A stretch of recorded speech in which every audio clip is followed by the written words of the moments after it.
go then. Do you want to go? Let's do it. Let's go. Yeah, I think we should go.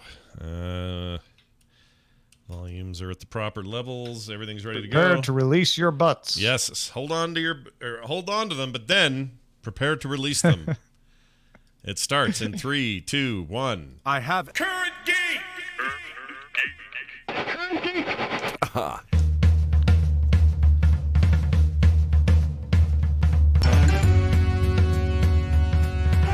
Hello, everyone. Welcome back to Current Geek, the talk show. Oh, there it is. The talk show about items of interest to the geeks of the world and you. We weren't going to leave you out. Don't worry. I'm Scott Johnson. He's Tom Merritt. Hi, Tom. Hi, Scott Johnson. It feels like forever since we got to do just a good old-fashioned conversational news discussy episode. That's what I call these now. News discussies. News discussy episode. All right, I'm into it. Yeah, there was some travel. There's some stuff. It kind of got in the way. We were able to maintain the structure of the schedule, though. We wanted to keep pace on the film fest for sure. Yeah, and it was nice because the underlying the underlayment of our schedule remained strong and in high tension, and that's fantastic. So now we're back around another one of these, which is fantastic. We like to make sure we get these in twice a month so you can get the other two weird things that we do, and we're thrilled to be here as always. So without any more ado, get rid of your ado. Finish your Mountain Dew. Throw out your adieus. It's over. We're done. I have a box full of adieu, and I don't know what to do with it now. Instead, we'll do this. Herbert Hoover, Secretary of Commerce in 1922, finds infant radio facilitates news gathering, as do many others in high public office. Infant radio. Tom, what happened this week? Man, y'all love to put the science stories on our subreddit, and we love it too. Check this one out. Scientists at Penn have developed a way to repair metal at room temperature, publishing the finding in the journal Advanced Functional Materials. Now, the usual way of repairing metal is to melt it, right? You've got to solder, like soldering, right? Sure. Is a melting of metal, or blowtorch. You do welding. That's another way of repairing metal by melting it. It's energy intensive. It's destructive, right? Because you're melting the metal in order to repair it, but it's, locationally destructive. And that's not good for foam-based metal structure, FOAM. Foam-based metal structure has air in the metal when it's formed, making it strong but lightweight. And so when you weld it, it takes away some of those properties. Well, in this new way of repairing foam metal, they deposited a thin layer of a polymer, Parylene D, on the struts that were made of a nickel foam, and the polymer would break before the metal. Now, that would let them know where they needed to repair. And then scientists used electroplating to replant the exposed broken nickel. Okay. So they would just find where the break was, where the repair needed to make, and then they could just electroplate, and that would not melt things, it wouldn't destroy things, and it would keep the lightweight strength of the nickel foam. Healing took about 4 hours in most cases, and it wasn't automatic. It's not actually self-healing yet, but the team does hope to develop a way to integrate an electrolyte fluid into metal foams so that it could truly do self-heal. That's interesting. That has all kinds of as you're reading that and the concept of metal healing itself, I started to think of all the far-reaching applications like Terminator. Sure. Terminator fixing himself, because that's what you need. Flowing like electrolytes. Yep. There's no Terminator is worth his salt if he can't freaking self-heal. But not only that. He can't self-heal. Right, exactly. Yeah. But also, like, let's say you bought a brand new expensive car and you've now wrapped that thing around a tree. The metal parts of it, the framing, that sort of thing. If that could be more, I don't know. Yeah. Not naturally, without all the blowtorchy and the heat and the extreme energy use. Efficient. More efficient. Sure. Yeah. That makes a lot of sense to me. If a bunch of the struts, I mean, probably it's so complex when you wreck a car, but it would reduce the amount of repair, right? It wouldn't fix everything, but like your leg. Right. But your leg can self-heal with the proper attention and splits. Sure. But also like structures, like buildings. Let's say something's Bridges. damaged in an earthquake. Bridges was the first thing I thought of. I don't know if they build bridges out of nickel foam or not, but a bridge that has damage and then self repairs, that makes me feel a lot better about walking across that bridge. Yeah, you guys get one of your LA quakes, your little mini quakes. It disrupts a bridge a little bit. Nothing too bad, but could get worse if they don't do something about it. Yep. Instead of shutting the whole thing down for days and days and days, maybe just overnight they put a 4-hour heal on it. One of those little 100-calorie mini quakes. Yeah. So tasty. Did you feel the last one you had? I'm sorry, those are mini cakes. Oh, mini cakes. Sorry. Yeah, coffee quakes is what I was thinking of. The last one we had was when I was in Toronto. Actually, I was in Hamilton at the time. Okay. I was in Hamilton. So no, Hamilton was far enough from Los Angeles that I didn't feel it. But I found out about it from someone else from Hamilton who was delayed at the Las Vegas airport trying to get to Hamilton and said, "Oh my gosh, I just felt an earthquake. Apparently it's in LA." After which I texted my wife in Los Angeles and said, "Did we have an earthquake?" She's like, "Yeah, we just did." So kind of a, amazing story of information technology, I guess. Sure. Did you when you came home, did you walk into your studio and go, all these things I have within inches of my fingers that I pull out all the time to show people on shows, it has all fallen down and it can't get up? No, thankfully we weren't that close to the epicenter, so we didn't have anything fall down. All right. Well, besides, they're all in a filing cabinet. Oh, okay. Oh, really? I didn't know that. Pull me something random. Let's see what random weird thing that you got. This is just my favorite thing in the world. What do we got? Yeah, I know listeners at home, I'll explain what he... I don't know what this is. I'm just pulling something random. All right. Is the average per show traffic of Twitch shows from June 2010 and 2011, including Forecast. Wow. Which had 10,099. We have that beat on this show, so take that, Forecast. we inserted you into a bigger show. Yay! Well done. That's cool. That's an ancient document now. That's 10 years old. Yeah, that thing. Or 9, I guess. Almost 10. Anyway, well, that was fun. Tell me about Twitter. What's going on with Twitter and the TSA? Oh, sure. A Twitter user going by Dark Ashnet asked the TSA, that's the airport security folks here in the United States, whether the special Galaxy's Edge soda bottles that are shaped like thermal detonators could be packed in luggage. The soda bottles are round. They're like a globular shape. They're a sphere. That's what I was spherical. looking for. There you go. Spherical.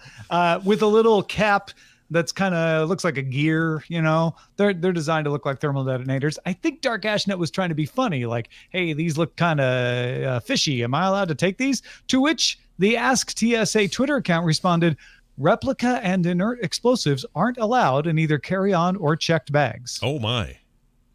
But hold on. So apparently, if you go to Galaxy's Edge in Orlando or Anaheim, you can't take your souvenir soda bottles back with you. That surprises me a little because I have enough friends in the cosplay and sort of prop making business, Build-A-Ram being one of them. I know that they've moved about the country maybe they're not putting them in carry-on bags, though. Well, if you're doing a replica, maybe they're shipping actual guns. But if you do a replica lightsaber, that's fine. Yeah, that'd be okay, wouldn't it? Right? And TSA even says, like, yes, the lightsabers are not replicas. You can bring those along. Yeah. I'm a little surprised they don't. So, just go ahead and say, well, I guess here's the problem. The Galaxy's Edge soda bottles could be, somebody could take one and turn it into an explosive device, right? Like if they really wanted to. I mean, someone could take a regular soda bottle and turn it into. Yeah, that's true. They could also, you know what else they could do? They could take a lightsaber replica and turn it into an improvised bomb. No, it's not that. It's that they. I'm curious whether this. I really don't get this because the Ask TSA did say that. Yeah. And they said, well, lightsabers aren't real, so that's okay. But thermal detonators are not real. No, they're not real either. They say these in the X-ray scanners that these look too much like grenades. Replica. They didn't say that, but that's the only thing I can figure. Yeah, when they say replica, I don't think they're meaning specifically sci-fi replica. When they say replica, they mean replica of an explosive device, even if it's inert, are not allowed in the carry-on. All right, well, whatever. I got a knife through TSA once, so they're not paying that much attention. Not saying you should test it. Don't take your fake grenades on planes. I'm just saying they're not perfect at this. No, and whenever you bring up your knife story, it always reminds me of when they almost took Gavel McLeod at the Salt Lake City airport. the far more deadly weapon, the Gavel McLeod. Yeah. That was a bummer. Because I had taken it, I had looked it up, and I found specifically on the website where it said a gavel is allowed in your carry-on bags. Yeah. Like they actually call out a gavel because I guess they have enough judges flying around, right? Right. So I'm like, okay, cool. So I don't have to check that because I wasn't checking a bag. Yeah. And so when I went through, I probably was flying from SFO that time, but when I went through SFO, no worries, no problems. They didn't blink an eye. But then one guy at Salt Lake City was like, I don't think you can take this. I think he just wanted the gavel. Yeah, he wanted the gavel. It's famous for. Because as soon as I was like, I looked up on the website and it said I could. I was trying to be, polite, Sure. non-confrontational. Sure. And he was like, well, and then somebody else came over and they chatted and he's like, okay, you're fine. So that gavel you have in your hands right now, is that the original Gavel McLeod? Yes. This was sent to me by a Current Geek listener. Thank you. Fantastic. And it has remained with me ever since. And before you got it, were you just banging your knuckles on the desk, or how were you doing it? We didn't have a gavel at the opening of Current Geek until this arrived. Oh, wow. I didn't realize that. I feel like I'm staring at a little bit of history there. That's fantastic. No, because you would say the meetings of the proceedings of the Frog Pants All-Stars, and I would say, man, I feel like I should have a gavel. Yeah. When you say that. You were right, it turns out. And then someone sent me a gavel, and Nice. rest is history. Did you guys know that? That's a cool story you all got today. You thought it was just going to be scientists at Penn University and Galaxy Edge soda bottles today, but no. Oh, no. Nope. You're going to get a little bit of piece of history, podcasting legend in your... Perhaps. Yeah. Perhaps indeed. Trailers out for the Mandalorian television series coming to Disney Plus on November 12th. We got word that Ming-Na Wen is in the series as well. You might know her from from Agents of S.H.I.E.L.D. Oh, yeah. Most recently, I think. She's great. But she was also in... she's been in a ton of stuff. A bunch of other stuff, yes. Yeah. All of it escapes me at the moment, but this is going to be her. The Mandalorian also stars Pedro Pascal, Gina Carano, Giancarlo Esposito, Emily Swallow, Carl Weathers, Omid Abtahi, Werner Herzog, and Nick Nolte. This is going to be a cast. Those last two, I don't want to skip over that too much. Those last two are epic additions to this cast. Werner Herzog, who's a director known for both actual dramatic film and mostly really great documentaries, is a singular dude. There's no one like him. No one sounds like him. He's got this crazy, gravelly German accent. He's haunting in everything he ever does. A little hell cameo of a filmmaker. Yeah, he's amazing. He's great. I love his voice. There's nothing like it. So knowing he's in there is great. Nick Nolte, my favorite Nick Nolte phase is the current phase. Really old Nick Nolte is my favorite Nick Nolte, and I cannot wait to see how those guys play. The older he gets, the more favorite he gets for you. Yeah, older he gets, the more scraggly, the more hair is coming out of holes. May Nick Nolte never die. No, may he never die is right. But also, it's funny how we sort of just say, and Pedro Pascal is in this as well. But he's literally in the suit. He is the Mandalorian. He's the guy. Now, I got a question for you. Do you think that guy with some storied history, he was in Game of Thrones. He played the what was his name? He had a name. He fought the Mountain, and his name was the Viper. He was the Viper. I forgot his other character name, but they called him the Viper, the Snake. Anyway, whatever. Thanks were his team, right? And then we know him from Snakes. The Snakes. We know him from that Narcos show.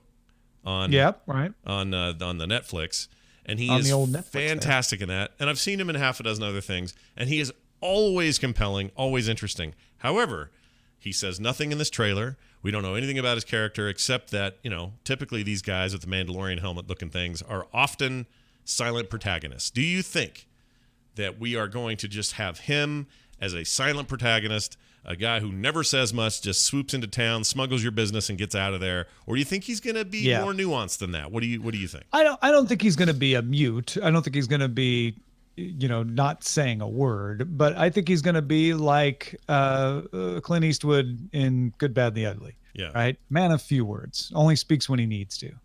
Right. I can see that. At my mule. Are you laughing at my? What are they called? The things on Tatooine. Bantha. My bantha? Bantha. Poodoo? You laughing at my bantha? My bantha don't like it. You want me to throw bantha poodoo at you? Chat room says, does anyone speak in the trailer? Yeah, a whole bunch of people talk in the trailer, but he doesn't. He doesn't say a word. Not Pedro Pascal. No. We're holding out on that. Yeah. I'm excited about it, though. I wonder how many people are going to be disappointed when they find out it's not Boba Fett because they weren't paying attention. Well, I think it's a sizable group because how many people really know the difference? They're going to see that helmet and go, There's going to be people who get Disney Plus for High School Musical. Right. They're going to see The Mandalorian and go, there's a Boba Fett show. They're going to start watching it.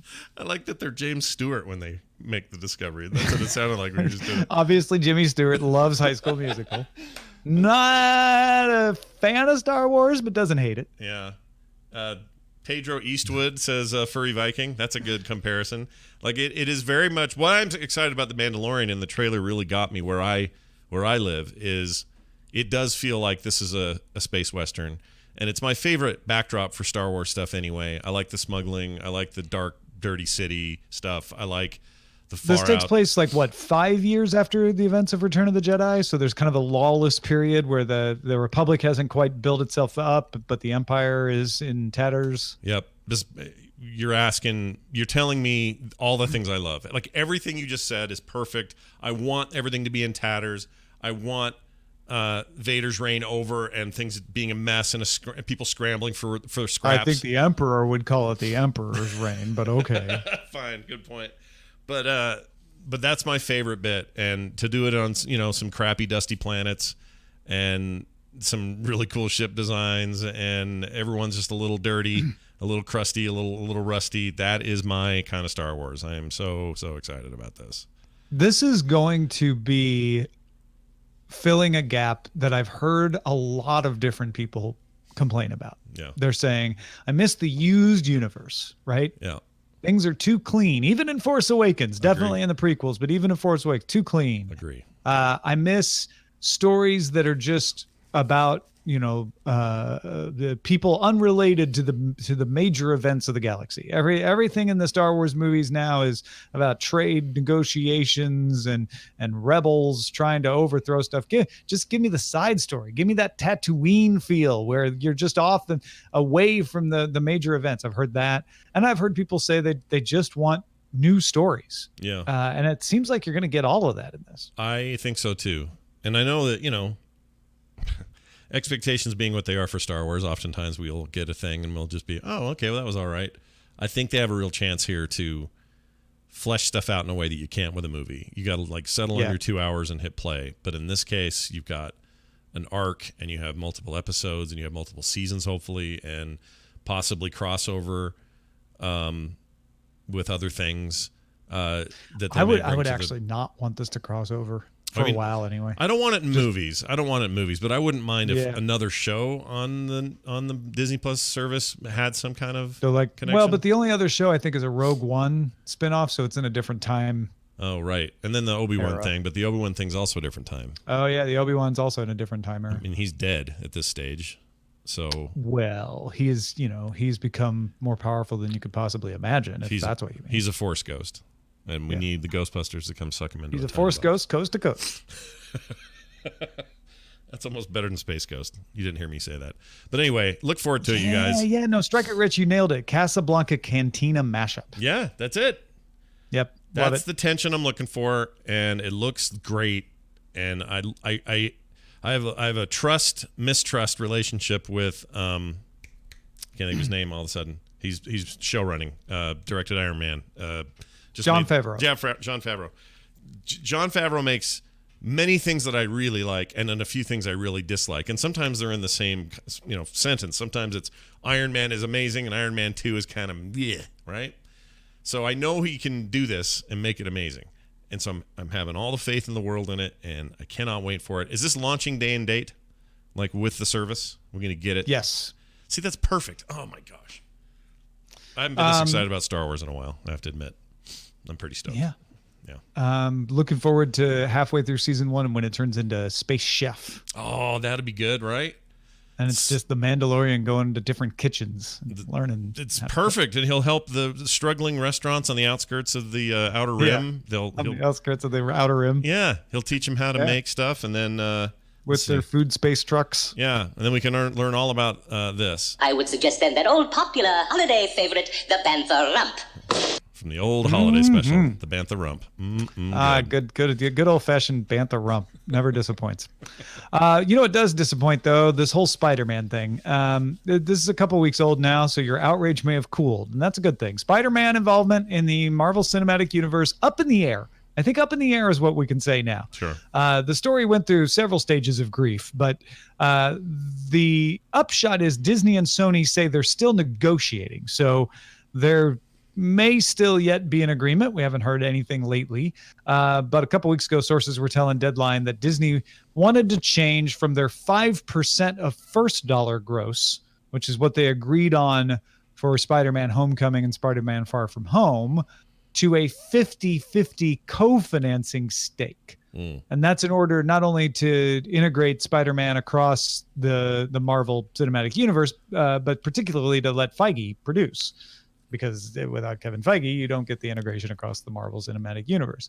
Right. Disney already gets all the money from Spider-Man merch, by the way. So Sony has to make their money off the movie. They can't Spaceballs this and make money off the merch. Right. Sony, after this came out and the leak, which was obviously a leak from Disney because the leak pointed the finger at Sony and made it sound like it was all Sony's fault. When these, as you know, with these negotiations, it's never one side's fault, really. Sony says that the problem was with Feige's schedule, that he's overloaded. That doesn't ring true to me either, by the way. You don't not strike a deal just because Feige's busy. But Sony does have 2 more Spider-Man films planned. And the bad news is that John Watts, who directed the first 2, is not yet signed to direct them. So that could fall through as well. None of this affects Spider-Man Into the Spider-Verse. None of this affects the Spider-Man animated show that's coming to Disney+. But it does put the future of Tom Holland showing up in MCU films in question. Right. I mean, now that the steam is lifted from this, I'm glad we did it now and not when it was the hot topic, because I swear the internet turned into nothing but anger over Star Wars or over Spider-Man and the MCU and everything. And so I'm glad we're looking at it now with a little bit of distance. And me in particular, because I was pretty upset about the idea of it going away or going a different direction. I don't think anybody in this scenario, any side to this, whether it's Feige or it's Sony or Disney or whoever, they all want this to work. Like, I think there's an undercurrent of, well, of course we want this. Why wouldn't you want this? The best days of Spider-Man are happening under these conditions. So why would we want to upset that too much? So my personal belief has been, kind of since the beginning, pretty optimistic that they will find a deal. And the fact that they're still saying that things are still in negotiation is a sign to me that it's not over yet. And I think they'll find a way to do it. I cannot imagine for the life of me Spider-Man outside of its current arc. I just can't do it because that won't make them the big money. They'll still do okay. All the Spider-Man movies have made money, but none of them have reached the kind of, I don't know, crescendo that these recent 2 have, nor would I would actually argue that the MCU would have been weaker in the latter half without Spider-Man's involvement. That decision was huge and made it a gigantic impact across the whole rest of how this thing played out all the way up through Endgame. And I don't want it any other way. It was perfect the way that Spider-Man was able to be a part of this in such a major way. So to take all that away seems like detrimental to everybody. And so I think someone's going to blink and they'll make a deal and it'll be fine. The deal with John Watts, I mean, there are plenty of directors, lots of guys could do good stuff, but I really do like his touch here, and it would bum me out if he wasn't involved. He was, I recently figured out that he made another movie. It's currently on Netflix called Cop Car. It's a small, I wouldn't say independent, but a small film he made in 2016. And was it 15? Either one of those. I highly recommend people check out Cop Car. It's not Spider-Man at all. It's completely not even in this genre. But it is a wonderful look at why that guy got picked. He has got a real touch for cool stuff. And Cop Car is awesome. So, and you get to see Kevin Bacon in a thing you haven't seen him in a long time. It was really good. Yeah. Kevin Bacon. My take on this is Disney looked at all the money Spider-Man was making and looked at the deal that it agreed to get Spider-Man into Avengers, looked at the fact that it doesn't need Spider-Man for Phase 4, even though it would like Spider-Man, it's all about the Eternals, right? So you could do it without, and said, hey, we should try to improve this deal, because we have the upper hand. They have more to lose than we do. And that's when you go into a negotiation, when you feel like your opponent has more to lose than you do. Right. Sony, I think, is looking at this saying, okay, there was the whole Amy Pascal thing that kind of had us over a barrel, and they got us to agree to this deal, and it certainly turned out well, but we would like to gain control of our properties again. This is a little bit outside our control, and Disney coming in and wanting a bigger stake is only eroding control. And now that I'm in charge of Sony Pictures, I want to, nail down this deal and make sure we're not getting taken advantage of. And that's a perfectly legitimate response on Sony's part. So it was kind of a product of its time that Sony and Disney would make this deal. That time is over. It's an unusual deal. I'm not hopeful that two big movie studios are going to come to an arrangement like that again. It was kind of a once in a lifetime deal. Yeah. It's a question of did it do enough did it up the value of the property Sony controls enough for them to be willing to give ground to Disney when Disney already has taken a bunch of ground? And you said, or if it's like, look, we can make less money on Spider-Man but keep more of it, and have a stronger hand in negotiations with others, right? Because the other thing is, if you give into Disney, then other people are like, well, hey, why don't you give us the same deal Disney gave? Yeah, then it gets weird. You're right. It's not like Spider-Man is the only property Sony Pictures had. No. And they did, they have intermittently done okay with some of the things that they have.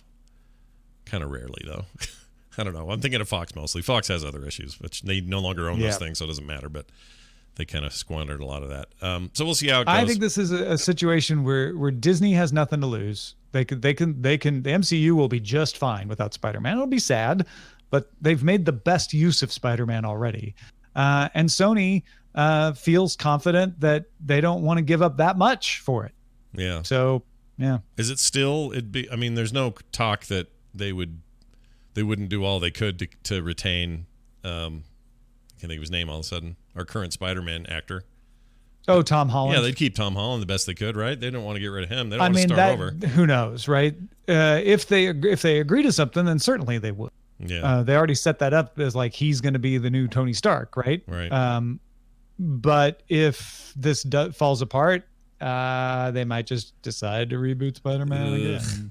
I think that'd be silly. I think if you can get Tom Holland, you should, because more people will show up for Tom Holland thinking, well, at least it's kind of nominally in the MCU if Tom Holland's still playing. Just the mere suggestion of that just makes my gut hurt. But I think you're probably right. And they have, if they were going to get the best out of Spider-Man before the MCU wrapped its phase, they did. They killed it with that. Well done.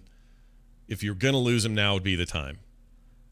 I just think it would be a real bummer moving forward. Yeah, it would be. Then again, these all are right. movies. Let me cheer you back up again. Right. Kevin Smith is show running a new animated revival of Masters of the Universe Revelation, which will deal with unresolved elements of the classic 80s cartoon.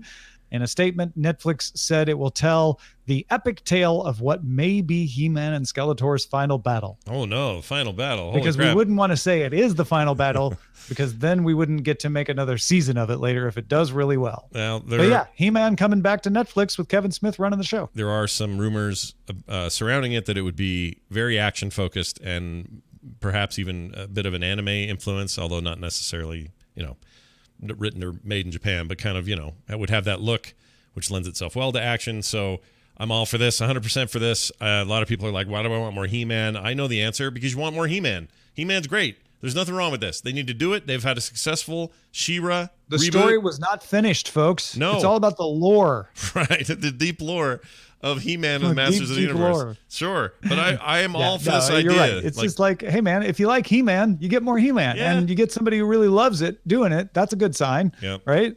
Yep, I'm in. I'm all in. Kevin Smith's involvement is great. I don't know what it will do in terms of, does that mean more humor? Does it mean his style? I don't know. Like, that's hard to say. But I think it's just his love of things, right? His adoration for these properties means that he will do his best to preserve what made He-Man great. Yeah. And I'm into that. Yeah, I'm into me it. too. Bring it on and do another Christmas special like that one you and I did a live watch of. Remember that? Oh yeah, that's right. Terrible. That It was horrible. Really good. Yeah, Good stuff. it was amazing. Warner Brothers is working on a new Matrix movie starring Keanu Reeves and Carrie-Anne Moss, produced, directed, and co-written by Lana Wachowski, not both Wachowski. Yeah, so no Wachowski siblings here, but Just Lana. a lot of people pooped their pants over this in a negative way and said, this is no good. The last two were terrible, and that first one was amazing, and they ruined it. And my answer to that is they didn't ruin the first one because the first one stands on its own and is still amazing. The second two are a matter of taste. You made the other two. Now the first one sucks. They've ruined your childhood or your adulthood. That's or physics, Scott. Your young adulthood was ruined, exactly. But one will always be a classic for me. 2 and 3, whatever. I don't care that much. But I'm all for trying this. Just go ahead, do it. Like Keanu Reeves. I mean, 2 and 3 feel irrelevant to me. It's like, so what? 2 and 3 were bad. That doesn't matter. If this one could be good. Yeah. I like that they've got Keanu Reeves talked into it. Yep. That's a good sign. Yep. I'm curious how that works. But stranger things have been done in movies, so I'm not hung up on that. I am nervous that it's just Lana. Mostly just because I don't know what Lana will do with the Matrix on her own. Yeah. And yeah. So I'm just I'm nervous, not in a I don't have faith in her. It's like, oh, okay, this is unplowed territory. It doesn't mean it'll automatically be bad. Could be great. Sure. Maybe this is the thing she needed, is to have a solo project. Not that her brother was holding her back or anything, but just like she just needed to like strike out on her own and get that creative vision going. Yeah, I have no problem with any of that. I hope that I guess it's sister now, right? The other brother is trans also, right? Do I have that right? Oh, are they both sisters? I think they're sisters now. I apologize. I keep saying siblings because I don't want to screw it up, but I'm pretty sure they're both technically sisters now. But anyway, the point is, Carrie-Anne Moss back in. She's great. I love her. I follow her on Instagram. She's a very nice lady. And Keanu Reeves, is his star has never shown. Lily. Lily, that's They're both sisters. Yeah, that's right. right. My apologies to Lily. Keanu Reeves' star has never burned so bright. So bring him back. Let's have this thing. Everyone's aged a bit. That's cool. It can only, the worst it can be, Tom, is it sucks like 2 and 3. Oh, well, that's fine. You tried. But it could be great, and I'm all in to see. So let's just try it. It's not a problem. Go for it. The Matrix is awesome and should be awesome again. So bring it back. I'm ready. I want to thank all our subredditors for sending us these rad stories. Many of them were submitted by you over our subreddit at currentgeek.reddit.com. Tom, who in particular should we thank this week? Jeff Rose. I don't know about what y'all are doing over there, but Jeff Rose is not letting up. Jeff Rose submitted all but one of the stories that we used on the show today. Don't make Jeff do all the work. Yeah. Get over there and submit a story and keep voting on them like you have been. That's great. CurrentGeek.reddit.com. Thank you to Matt Black Cube, who submitted the Matrix story. Very nice. As well. I like that a lot. Now this. Rolling. It's a new segment. Still new. We're going to call it new till we don't. Called Keep On Rollin', where Tom reads Scott a passage from the French literary critic Roland Barthes' seminal work, Mythologies. Tom, take it away.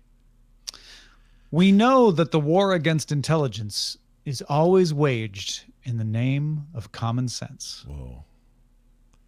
I'm going to keep these shorter now. I'm going to try to go more quotable. What do you think that means? We know that the war against intelligence is always waged in the name of common sense. Against intelligence. Okay, here's what I think it is. If people want to stop people from using their brains and thinking deeply about an issue or subject, often the best way to do that is to make intelligence and smart thinking look like the bad guy, so that you can better justify your ignorance. And he's saying that's... Yeah, I mean, I can stand here with hairspray all day. I don't see a hole. It's common sense. Yeah, that's that kind of thing. Yeah, it's that kind of thing. Exactly that. No offense to any hairspray people who are pointing that in the sky and acting like it's... How is this world round? I'm walking around and not falling off of it. Yeah. It's common sense. Yeah, it's flat. How come I'm not slipping off one side of the planet while the other guy does? Common sense. Tom. Common sense. Yeah, that's pretty good. He's a smart guy, it turns out. And that is a much shorter Yeah, I realized that it was fun, like letting you bathe in the flowery prose of Roland Barthes. But at this point, I think we'll go with the punchier excerpt quotes I like it. and see what we can make. I like it. A little more digestible. I completely agree. Well done. Also, a reminder that this show, in its entirety, is brought to you by your help, your support, and your dollars over at CurrentGeek.com, which you can then link to Patreon.com/CurrentGeek. Yeah, that's right. We use a Patreon for this. There are physical rewards, digital ones, all sent to you depending on what level you're on every month, just for being a pal of the show. And not only that, it makes you just feel good about helping support the show you love.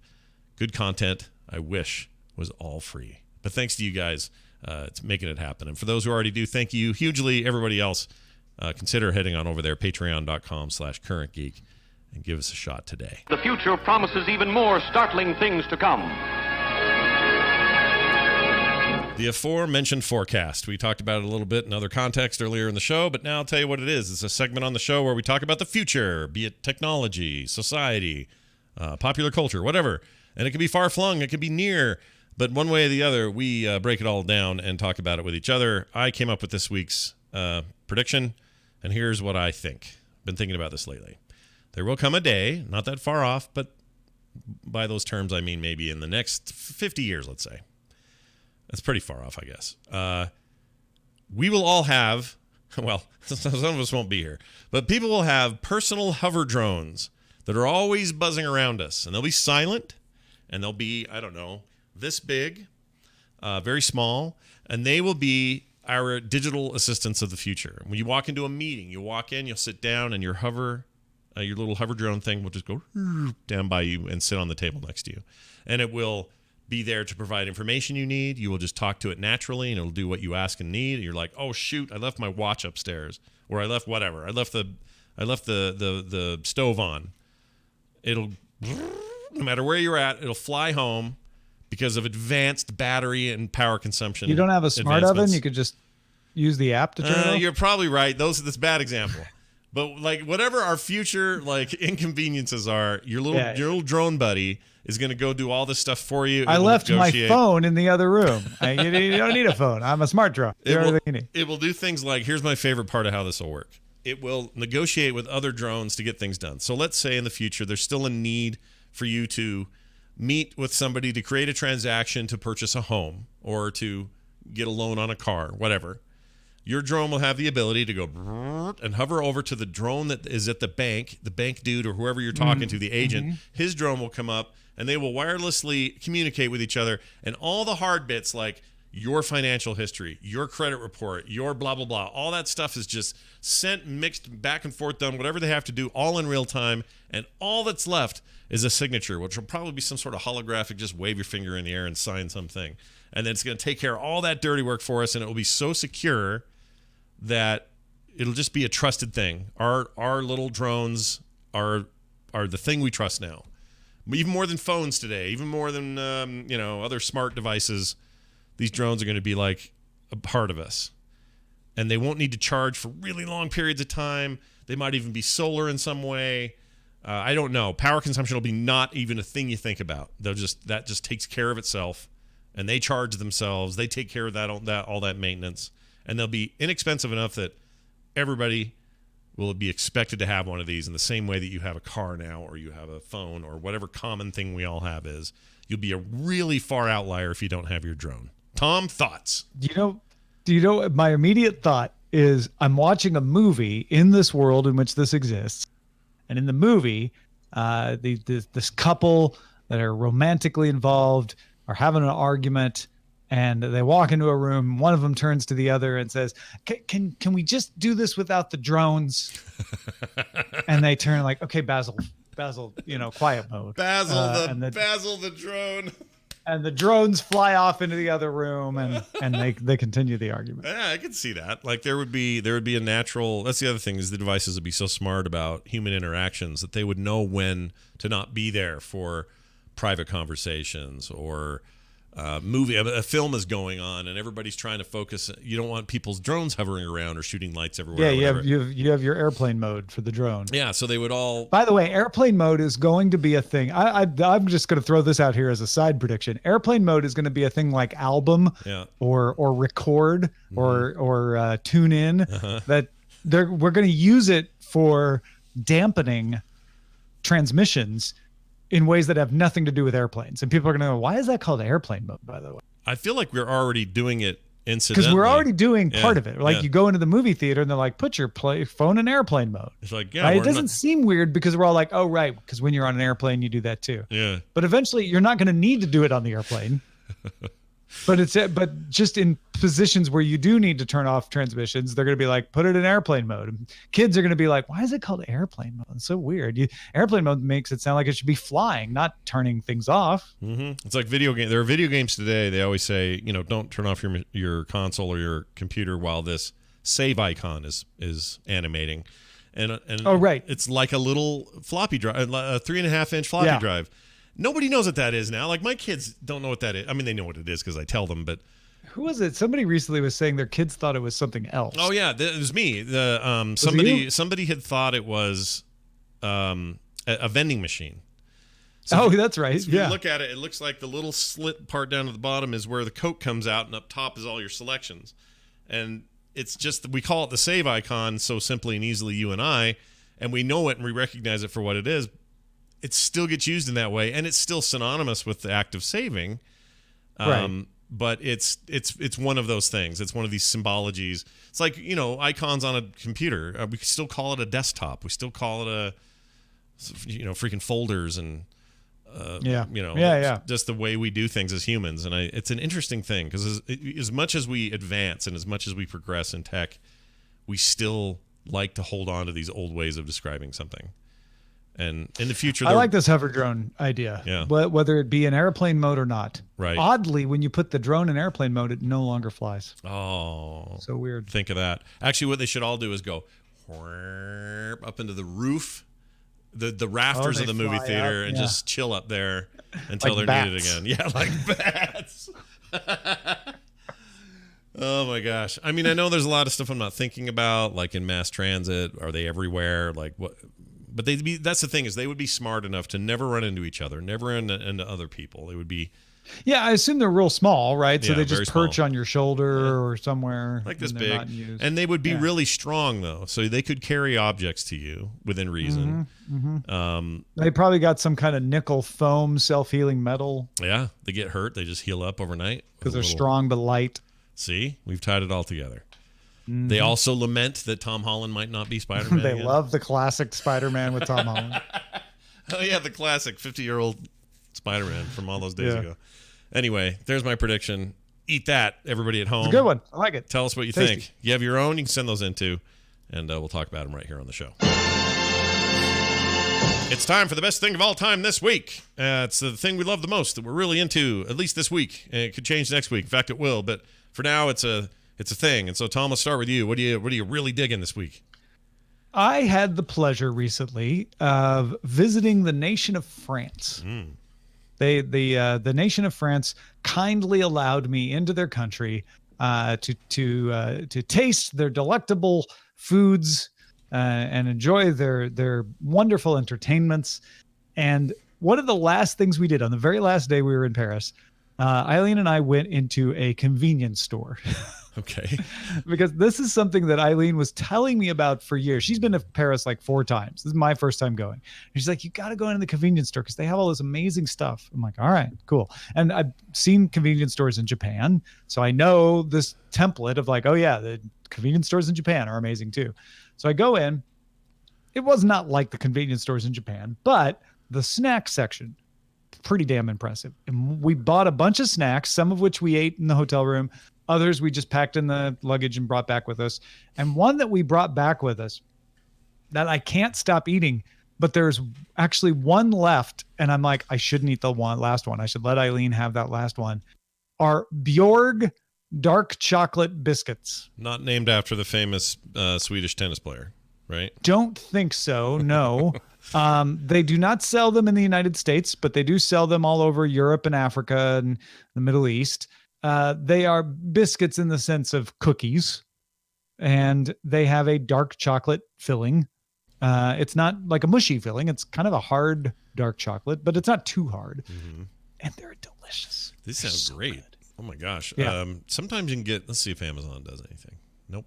You can. Oh, you You can? get them Okay. shipped from the UK through Amazon for an exorbitant amount of shipping. Yeah. Like the box itself is not that much more expensive than you would buy it off the shelf, but then you have to pay this crazy amount of shipping. Oh, you know what? Now that I see these, I think we tested these on TMS once. Some French or somebody overseas sent us a pack. They are most popular in France, it seems like, when I was looking around for places to find them. Yeah. They're often billed as a French snack. And they got that waffle kind too, like the. Yeah, the same company makes a lot of other stuff. Okay. Yeah, I've had some of this before. Well, now you're just making me hungry for good things. I know. And I want to pay the stupid shipping at least just once. I mean, I obviously can't make a habit of it, but Yeah. they're so good. Maybe we got a hookup over there. Anyone French listening and want to give us a, underground. Above board, we're willing to pay customs or whatever. Right, I don't know right. if there's a tariff on Bjorg dark chocolate biscuits now. There might be. There is on making comics overseas, so good luck with that, everybody.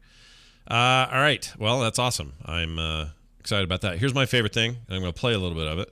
I actually played it pre-show, and I think it was you that was having some fun writing basically the next great American novel while you were listening to it. Oh, right. Yeah. You were logged in as a different thing, but here is... It's Good Day Internet. Yeah. So here's this, just a taste.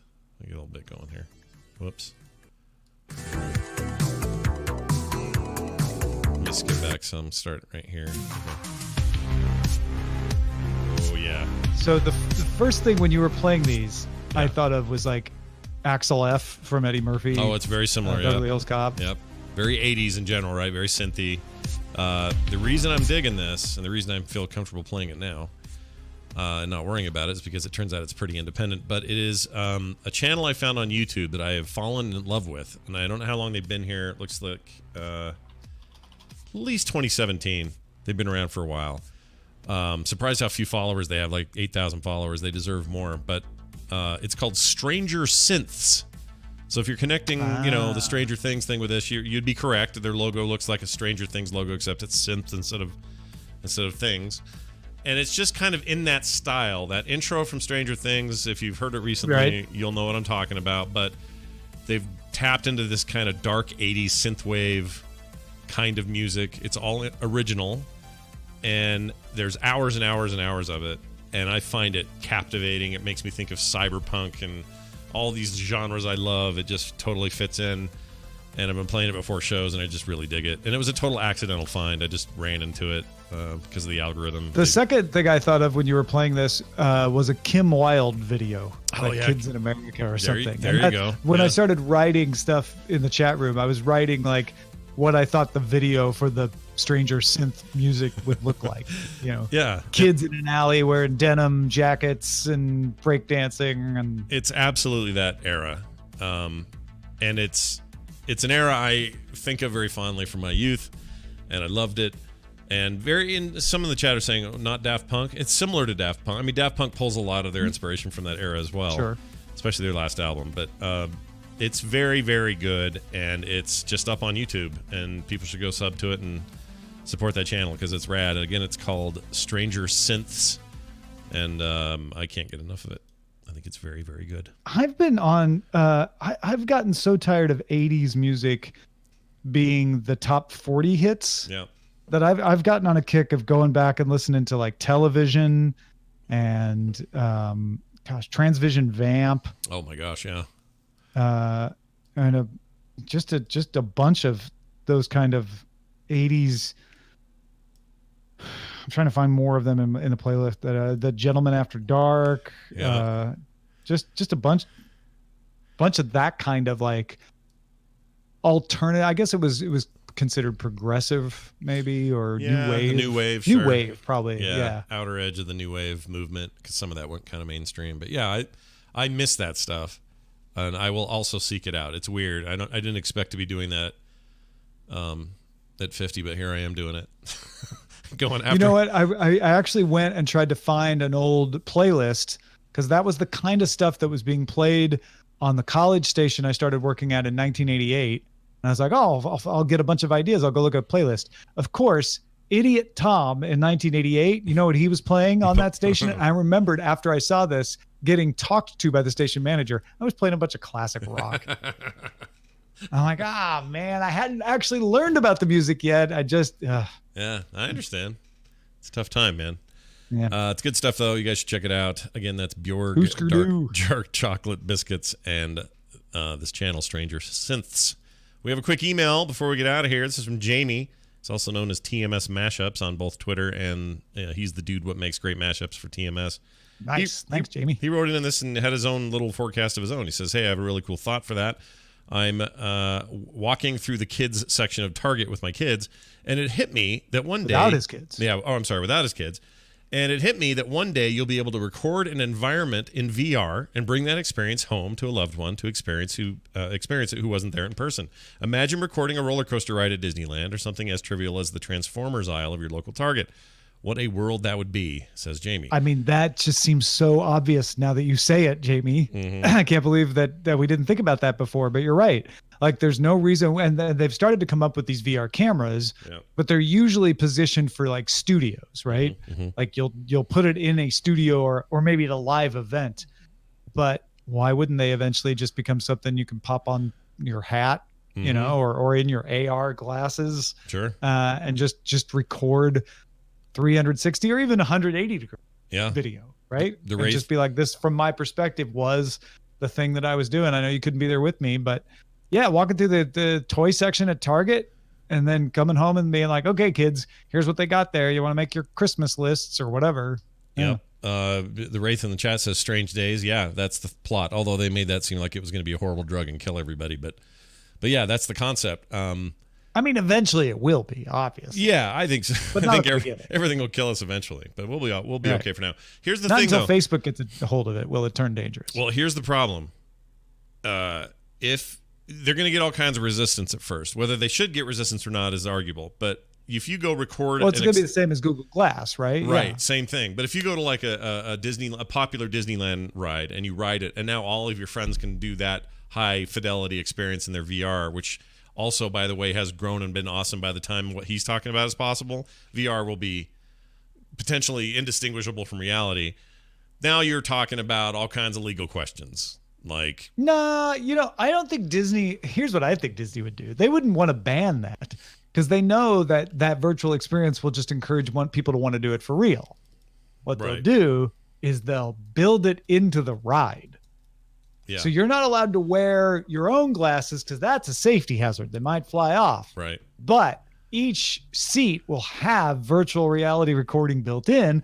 And as soon as you're done with the ride, you can download it to your Disney app and pay for a copy of it. Yeah, that's how they'll do it. But it can't. Oh, yeah. What Disney's not going to allow is Tom with his little freaking bootleg hat going on that ride and then later just having it in his house because he didn't pay for it. You know what I mean? Like they don't want that. Well, yeah. I mean, I don't think they'll worry about the piracy aspect of it so much. I think it'll be more like, we wanted people to pay for the download, so we'll just try to keep them from putting it on during the ride. Yeah, and a good example, Jimmy 2 times in the chat room just gave one that was in my head, and I'm glad he said it. Says, remember when everybody was freaking out about the live streaming major sports events and concerts with Periscope? That outrage didn't last very long. Yeah, like that's how this stuff goes, right? Like, well, yeah, like people putting concerts on Instagram and stuff. Like people really quickly figured out, like, oh, all that does is make people want to go to the concert. Yeah, or VHS taping your favorite shows. Worried networks at the time, they lost their minds, and it turns out that actually made people want to get your content more, and they were catching up on a thing that they couldn't be there for. Like a lot of times, the knee-jerk reaction is often totally the opposite of the way things are going to go. And when I was holding up a tape recorder to my TV to get, the latest episode of Letterman and take it to school with me and listen to it in my boring classes. Yeah. Like that, no one cared then. But now I can do that stuff in digital ways that is actually illegal. So I have to, you have to be careful. But anyway, I think that's a really good one, Jamie. And I like that, Jamie. Good stuff. Thanks for bringing that to the table. Next week, we're going to do something that, honestly, I don't know why I'm so excited about it, because I'm not even that big a fan of the show. But we're going to do an autopilot episode. It's time for autopilot. And we're going to do Friends. Now, the reason I'm excited, I've mentioned it before, is that the Friends pilot is freaking weird compared to the rest of the series. And I mean it kind of across the board. Their clothes are strange. Their haircuts are different. They act differently toward each other. It is an odd mix. And it's the perfect kind of autopilot for the show, because it's really odd. It's not like, I don't know. It's the opposite of Cheers. When we watch the Cheers pilot, it's like, oh, this is, with the exception of Coach and Diane still being there, it's exactly the same show it was for the entire run. Yeah. It's all there from the beginning. Yep. Friends, not that way. Not quite A-Team level weird, but it's weird. It's weird. And you're right. That's another good example of the opposite, but it's just weird enough that it seems like they shouldn't have gone the way it went. Or at the very least, like a new trailer or a new pilot would have been maybe made. This would have gotten shopped around, but maybe a like different pilot or something. which happens sometimes. They did not do that here. It's very odd. But nobody told them it was going to be that way. No one told them it would be that way. So here's the deal. Next week, I do that instinctively. It's a household thing. You clap after you say those words, and I can't help it. That's the song. It's a learned response, folks. It's just right. Excuse him. Pavlov's dog. So anyway, next week we'll do that, and everybody should do their homework. It's on Netflix. It's heading to Disney Plus, though, isn't it? For now. Yeah, or something. Isn't that who's getting it? I think Disney paid a bunch of money. No, Warner, HBO Max. Right, Max is getting it. Oh, it's getting ugly out there, guys. They're fighting. All the big boys are fighting. Anyway, we're going to do that, and it'll be fun. I also watched the Disney finale, the Friends finale about 2 weeks ago, just by happenstance. I'd never. Oh, that's funny. So this is going right back to the beginning, so you have a good comparison. I do, and I really disliked the finale. It was bad. So I'll maybe bring that up next week when we get to it. Anyway, that's next week right here on Current Geek. All right, Tom, before we go, you got any cool stuff going on you want people to know about?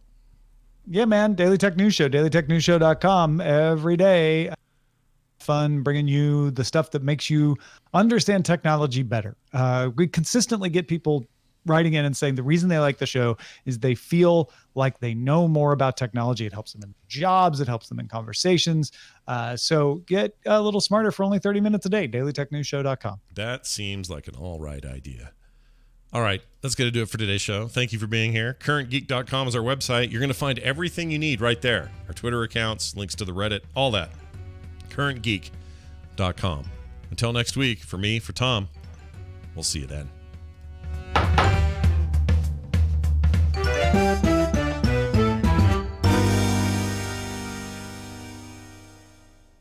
I don't know if we don't have a thing from